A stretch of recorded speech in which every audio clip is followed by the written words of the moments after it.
other day. What was it? Bunty? No, it was The Guardian. No, I know why. I've been shopping. I was in this department store and I was looking for a wedding present for 2 of my friends who were getting married. And I was going to get them a dinner service, but I'm not actually convinced the marriage will last.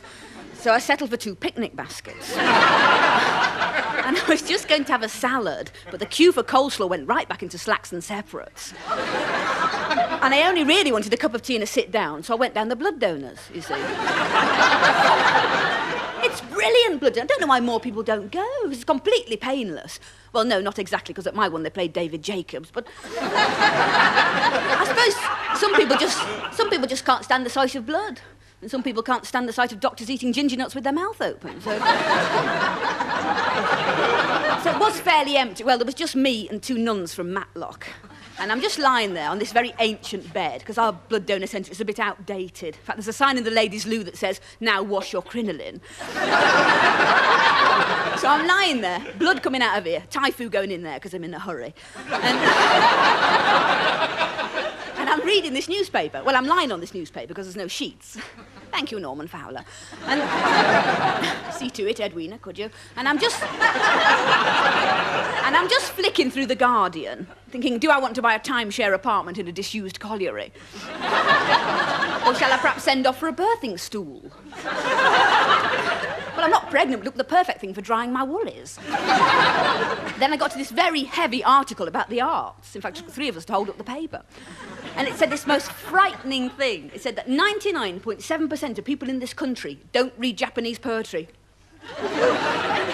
And of the 0.3% that say they do, 98% are lying. Well, I was stunned. I thought, no wonder we hardly ever win the Eurovision Song Contest. But I'm not very arty, you see. Can't draw, can't paint. I know a bit about classical music, because I used to play second trumpet in an orchestra. But the trouble is, there's very little for second trumpet to do. In fact, there's so many bars, restaurants, got a part-time job in a canteen. And I hate Shakespeare. Well, not him personally. Some of my best friends are Brummies. And he did have a very sad life when you think about it, Shakespeare. He did die before he could collaborate with Andrew Lloyd Webber. I just hate watching Shakespeare in the theatre. I hate sitting there with all those other people with their programmes going, "Oh, she used to be in Juliet Bravo," it says. And out go the lights, and on stride all these men in cloaks bellowing at each other. And they never sit down. They'll stand round behind each other shouting. I always want a messenger to run on and say, "My lord, the sofa is here." Thank God for that. But I'd hate to be in a play, because I wouldn't like to say the same thing night after night. I think by about Thursday I'd crack, you know, I'd have to change it. "Romeo, Romeo." Oh, if you must use the sink, at least run the tap.